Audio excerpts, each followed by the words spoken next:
Hey, what's up guys, Stay Patient here with my trophy guide for Nubla. Now this is one of the easiest and fastest platinum trophies ever released on a PlayStation console, and although it's been out for a while in the UK, I wanted to do a guide for it because it's only just released in the US, so many of you are going to be playing it for the first time. And a lot of you have asked whether I'm going to do a guide because apparently a lot of the existing ones on YouTube aren't very clear, they don't have any commentary or anything, so I wanted to make one that's a bit easier for you guys to follow. And it's also worth doing because the game has actually changed since it originally released. Everything looks very slightly different, although the layout of the levels is pretty much the same. There is one collectible that has been moved, and just some vague sort of cosmetic differences that might leave you confused if you watch a guide that was sort of created using the original version of the game. Now, this guide is going to be useful for both Nubla and World of Nubla, which is a new version of the game that's released, a separate download with a separate trophy list. So you're going to be able to earn 2 trophies from that if you're from the UK. And of course, if you're in the US, you have access to the basic version of Nubla, finally. So you're going to be able to use this guide on all the different versions of the game. They're all exactly the same, even though they do look different to how they used to look. So let's dive in and we'll explain everything that's required for this platinum. We're going to start off here at the title screen, and we need to walk to the left to the mirror, press up on the D-pad, and then choose to start the game. And we get a choice of playing as one of these 2 characters. Now, I always go with the boy because the trophies always pop when I play as him, and I don't think there's going to be any issue if you play as the girl, but I've never played as her, so I can't guarantee that. But I haven't heard anything. I'm sure it's fine going with either character, but if you want to be doubly sure, just choose the boy. And then we're going to have to choose another character, which is going to be the character that we take into the actual levels. And you'll notice when we spawn, there's going to be some children sort of dotted about. And we're going to play a bit of the Pied Piper role, sort of collect all these kids up just by walking all the way to the right.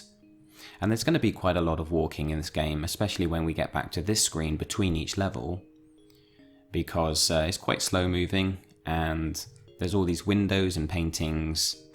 So we need to go sort of all the way to the right and follow these kids. And then when we get the option to choose one of them, we need to go with the boy with the green hair. Now the reason we're choosing him is because he has a special move that allows him to teleport. And that's the only move that we need to be able to collect all of the collectibles in the game, because the Platinum Trophy itself basically involves completing the game and collecting all of those collectibles. So we need to make sure to be able to grab them. So when we get here, the green boy is going to back away into that window, and we need to press up on the D-pad to choose him. Now once we spawn, we want to move to the left and press circle to pick up the candle, and then once again enter the door by pressing up. When we get into this room, we're going to have a bit of a memory game. So depending on how good you are with these, you may need to watch the video back, because the order in which these sort of buttons are activated is exactly the same for everyone. So you will be able to remind yourself of the order by watching the video back if you need to. There's going to be 3 sequences and they get slightly longer each time.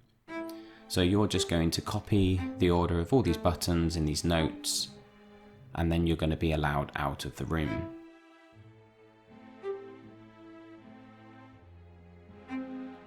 It's quite a nice relaxing game to play really. It's got nice background music and it's pretty chilled out, so hopefully you guys enjoy it.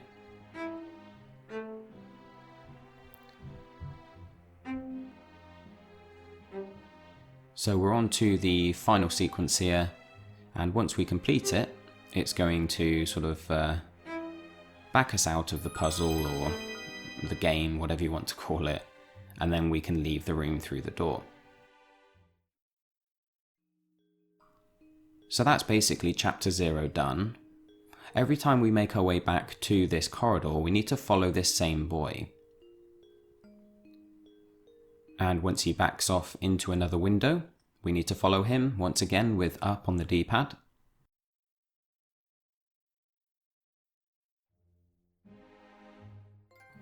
So here we are on to chapter 1, and we're going to start looking out for collectibles now, but of course they're always in the same place, and the reason a guide is especially useful for this is because that the collectibles don't appear until you actually sort of walk into them. So you need to know where they are. You can't just keep your eye out for them. Some of them appear on screen, but others just kind of appear when you walk past them, and a lot of them are just in your path anyway. So you'll notice along here, as we're walking past all these paintings, a card will just drop out of the sky.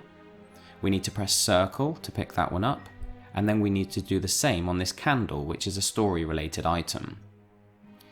Now from here, what you're going to be doing is following this weird creature that sort of rolls along the ground, and every time he stops in front of a painting, you need to press triangle, which is the sort of interact button, and that's going to give the painting the item you're carrying. In that case it was the candle, and then you're going to pick up the item that the painting drops. Basically all of these paintings have incorrect items in them, and you need to be swapping all those items around, and you're kind of guided as to which one to do by this little creature. I don't know what it is, some kind of weird worm thing. It's probably something symbolic rather than an actual animal.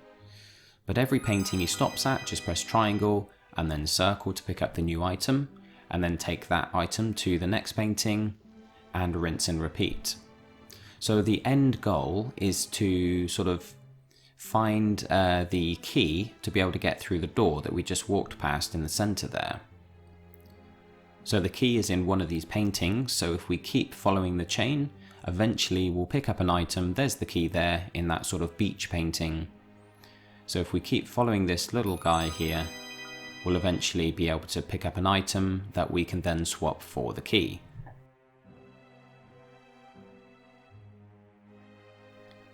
So it does take a bit of time. It feels longer than it is really, just because the movement is so slow. But I believe here we are. I think this is going to be the final one.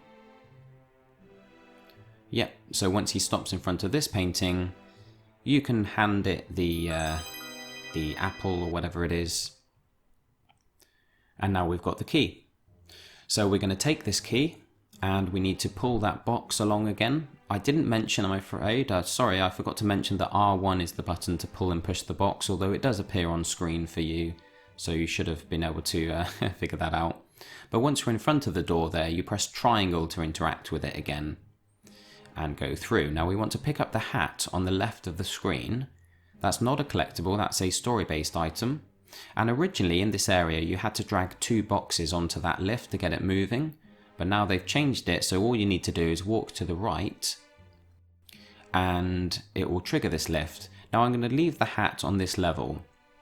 And from here you want to jump across to the window, and that's going to make one of the collectibles appear. Don't worry if you miss it, because you are going to be sort of going back up to that level in a moment, so don't worry, it's not a missable collectible. But you just sort of jump into it from the ledge, and then once we're downstairs, once we've grabbed the collectible, we need to go up to this painting and press circle to grab this kind of cane or whatever it is. Basically we're going to use this, whatever the item is, we're going to use it as a lockpick. So we can push the box off of this ledge, and this is going to act as another lift. It's going to take us all the way to the top here, or to the middle. And the reason we drop the hat is because we can only carry one item at a time. So we dropped it up here because it saves us having to go back down to the bottom if we dropped it there. And we're going to press triangle to interact with that door to unlock it. And then we're going to grab the hat and take it through the door and give it to the painting on the other side. So once again, just press triangle on the painting. Triangle is the button to interact. Circle is the button to pick up things. And X is jump obviously, and then up on the D-pad sends you through a door or a window. So it's a bit confusing because circle and triangle do very similar things, but I guess circle is to pick things up and triangles to put them down. So I may have forgotten to mention actually a moment ago that when I put the hat down, obviously it was the triangle button required to do that. I do apologise. It's early in the morning and I'm quite tired, but hopefully you figured that out. So circle picks up and triangle puts things down, which also allows you to give things to paintings. So we're going to pick up this next item at the top here, and because we've got the teleport ability, we don't need to go all the way back around to interact with this painting. We're going to give this helmet to the painting by teleporting through. Now square is the teleport button, so just press square when you're up against the wall and it will send you through to the other side. And there's no fall damage, so once we've given the painting the helmet, we can drop all the way to the bottom and we're going to walk outside and finish this particular mission, or chapter, or whatever you want to call it.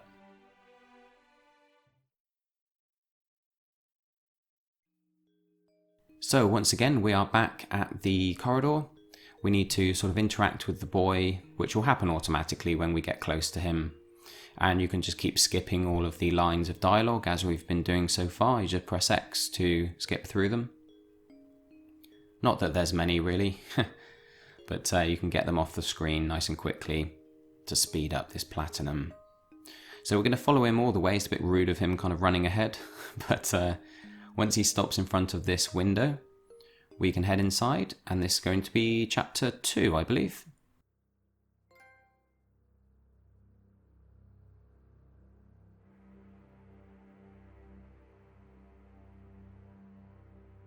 So right at the beginning, we're going to press circle to pick up a shard of glass that's just behind that bush.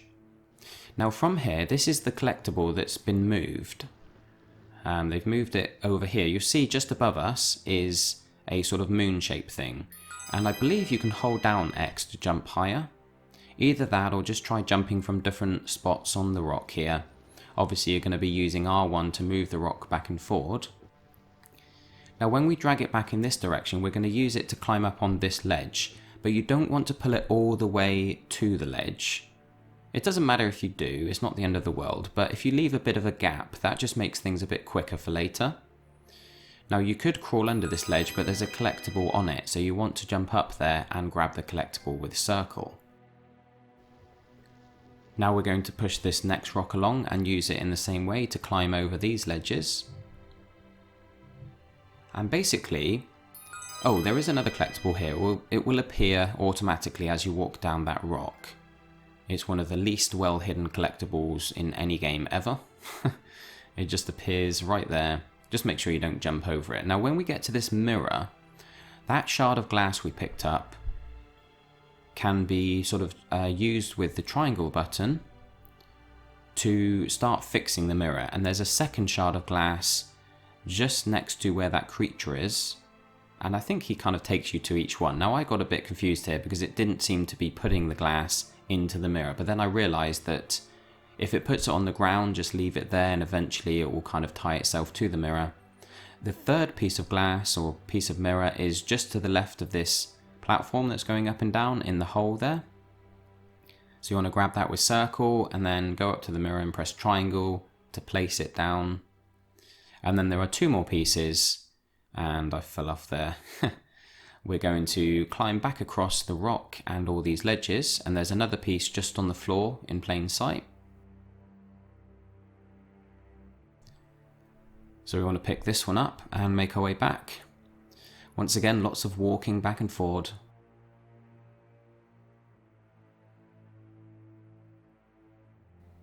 The final piece is going to be back near the beginning, and I'll show you why we left the rock sort of spaced out a bit from the ledge that we jumped on.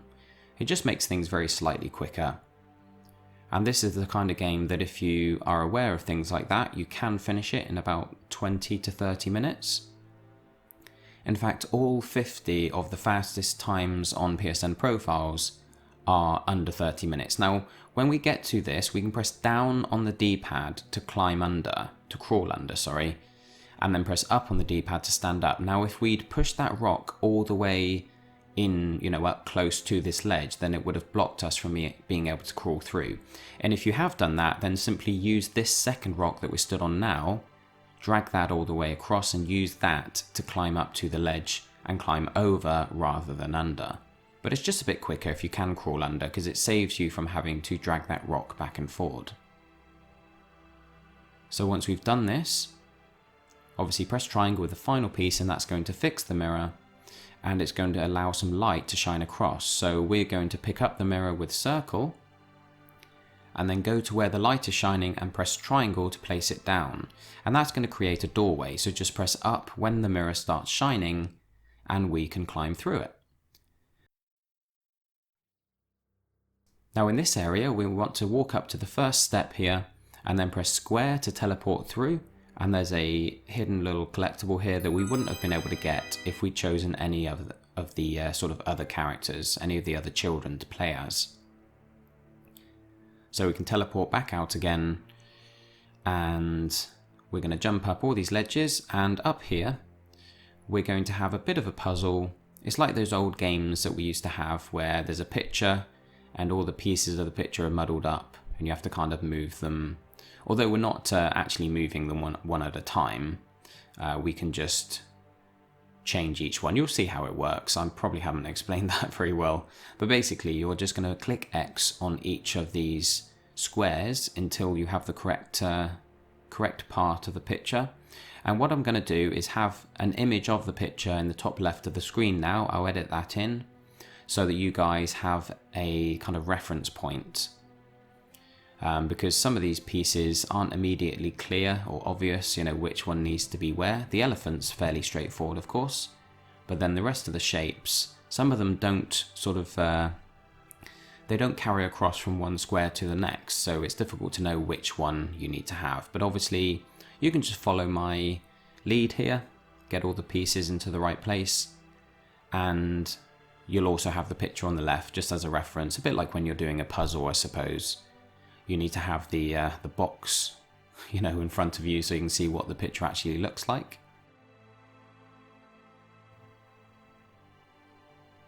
So once you've done this, that's going to be the end of this little section. Although I don't believe that's the end of the chapter just yet. We need to walk across and pick up the kind of memento just to end this section. Now it may actually be the end of the chapter, because we're back at the corridor here, and we're going to be following the green guy again, and obviously just doing the same as what we do every time once we're here. Just climbing into his painting, or his window. Not too far to walk this time, thankfully. And in we go. So another trophy, they're popping left, right and centre. Basically every collectible has a trophy related to it, and each level, as far as I remember correctly. Or as far as I remember, that was a bit of two expressions smashed into one, wasn't it? Anyway, once we get here, we're going to sort of walk all the way along to the right. Now don't worry if you drop off any of these ledges. Although I'm jumping from one to the next, you don't need to worry because there are ledges underneath that will catch you. And once we get to the end, press down on the D-pad, and that will allow you to crawl underneath and activate the collectible in this section. And then once you've done that, once you've picked it up, you can pick up this piece of the lock. Now it will explain that the lock is broken and we need to fix it, so we're going to put that first piece in by pressing triangle when we're stood next to the lock. And then we're going to go back, and there's 3 doorways we need to go in. I don't think it matters which order you sort of do these in. Actually no, it does matter because there's only one activated at a time. Sorry, that's my bad. The first one all the way back to the left is here. Now once you get in here, there is going to be a collectible, and we need to grab that piece of the lock up on the shelf at the top there. So we need to grab the hat with R1 and move it, then pick up the key and interact with the window using triangle. Then if we stand on top of this sort of orange bag, before we go and collect that piece of lock, make sure you don't jump to the left just yet because you might accidentally collect it. We need to jump on top of the chest of drawers. Now that's going to activate the collectible that we can pick up. And then we need to basically just jump. I was forgetting that I was thinking you had to stand on the shelf. You don't. You just need to sort of touch the piece of lock and it will pick it up. So once again, we've got quite a bit of walking in this level, so we're going to be walking all the way back to the right, and we need to interact with the lock to place this second piece. So triangle once again, and then back we go again for the second door. Hopefully you guys find the music relaxing enough so that you don't get frustrated by all this walking. There's really not a lot to actually do in this game. But there we go, we're back to the second door. And in here, what we need to do is first of all sort of knock this item down, this orange piece of the lock, but it's going to end up in the mirror world. So we're going to push this box, which basically corresponds with the character in the mirror, and pushing it is going to cause the character to walk in the opposite direction and pick up the piece of lock for us. Don't ask me to explain that scenario. There's obviously some symbolic explanation or reason for it, but I haven't really paid much attention to what this game actually means. But that's our third piece. We've got one more piece to grab. So we're going to head back. And if I remember correctly, I think there's a bit of a puzzle in this one. You can copy what I do if you like, but it's super easy. Yeah, here we go. So we're going to have to move these sort of, I guess they're glasses or whatever. Move the things on the ceiling, on the sort of roof area of this bar, to correspond with the symbols on the bottom. Now I sort of did one at a time basically, so I slowly moved the woman across, got her in place, and then focused on another one and did it bit by bit. You can follow my moves if you like, but it's very simple. Once that's done, we can collect the final piece of lock.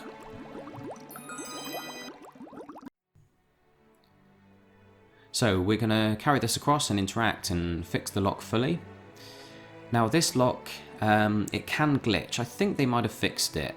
You know, when they did all the patches or whatever, they might have fixed it.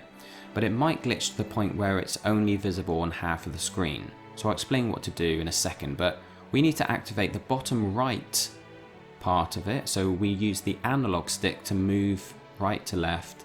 Then we need to activate that top right one, and then the top left one, and then the bottom left one. So do them all in that order. If you need to go back and watch that again, do so. But basically you're starting off in the bottom right, and then you're moving anti-clockwise around. Now I'll explain in a moment what to do if that lock puzzle did glitch, because right now we're at this puzzle here. Now you're going to need to press X on the bottom symbol, and then press X twice on the top symbol, and this is basically moving these doors around so that the symbols of the doors are at the top.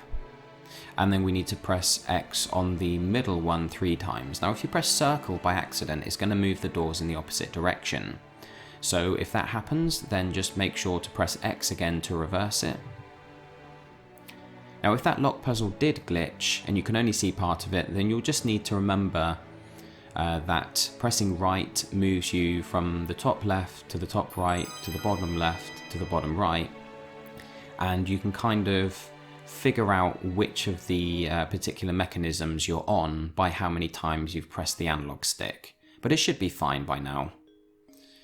So hopefully if you view my video, you can get an idea of how many times to press the analog stick to the right or left to be able to get to the one you need. So once again, we're going to walk all the way to the left with this kid. And I think this is quite a long walk this time, because we're actually making our way to, I believe, the final chapter. Oh no, it's not a long walk. That's the later one. But yeah, we are on the final chapter of the game, guys. So this is how short and easy Nubla is. It's absolutely crazy. Now in this area, the first thing we want to do is jump up where that little alien thing is sort of sat on the rock there, or on that piece of junk. And that's going to knock a collectible down, and we can grab it with circle and then make our way through. Now we're going to have a bit of a, not really even a puzzle here. We see this image on screen, and all the circles are going to move around, getting it out of line. And once again, we're going to be using the analog stick to move between circles rather than the D-pad. and we're going to turn them round. Circle turns them in one direction and X turns them in the other. And we're going to line them up so that they, all the lines are connected and the shapes are completed. Just kind of keep an eye on the image, maybe pause the video at the end of it if you need help with this. But it's very simple. The final one you can just keep turning around and it will lock in place as long as all the others are correct. Now for some reason here we're going to be taken back to the corridor and go to a different painting. But, well, I say painting, they're windows, aren't they? But when we go through that window we're going to end up back here, so I don't really know why we even do that. Maybe one of you guys who understands the narrative of this game can explain it, but trophy wise it doesn't really cause any issues. It's just a funny kind of observation, I guess. So we're going to follow him for not quite the final time, but almost. You can see all these windows are starting to be filled in with paintings. And we're going to one of the ones that hasn't been completed yet. And we're back here with the elephant. Now it's a bit tricky climbing up this elephant. You need to sort of jump your way up some bits, but the easiest way to do that, we're aiming for his head by the way, the easiest way to jump up is rather than holding down the analog stick and trying to jump, which sort of gets you caught on the scenery, you want to stand still, sort of just back from whatever the sort of obstruction is. If there's an obstruction that you need to jump over, just stand back a bit, then press the X button to jump and move in mid-air, a bit like you'll see me do here. Sort of jump and then move, because if you're moving while you try and jump you often get caught. Anyway, in this room here we're going to move to the left and it's going to activate a collectible. We need to grab that one. And then we're going to move to the right after skipping those bits of dialogue, and we want to pick up this candle, but it needs lighting, so we're going to press triangle to drop it down in front of this mirror, and then we're going to pick it up again and drop it down in front of the table, which is going to create this shadow on the wall. Now we're going to jump on the table and then jump up to knock the shadow, which is going to swing across and knock down the paintbrush. Now this is basically the final item in the game. It's not a collectible, but it will allow us to complete the game. We're going to follow this kid, and I believe he goes to the right and then goes all the way back to the left, which is very strange. I suppose he's going to collect that creature, whatever that weird worm is. So much walking in this game. And there's no run button. Imagine if there was a run button, it would be like a 10-minute plat. It's pretty awesome as it is, for you trophy hunters out there. It's an ideal game. And pretty much we're at the end now. So we are going to basically interact with the final painting. We're going to press triangle on it to give it the paintbrush that we've got in our inventory. And then it's going to drop an item for us, which is a boat. We're going to pick up the boat. I don't know how that's possible because in the scene following it, we are sat in the boat, floating on water. So it's all a bit surreal, but there's obviously some meaning to it all.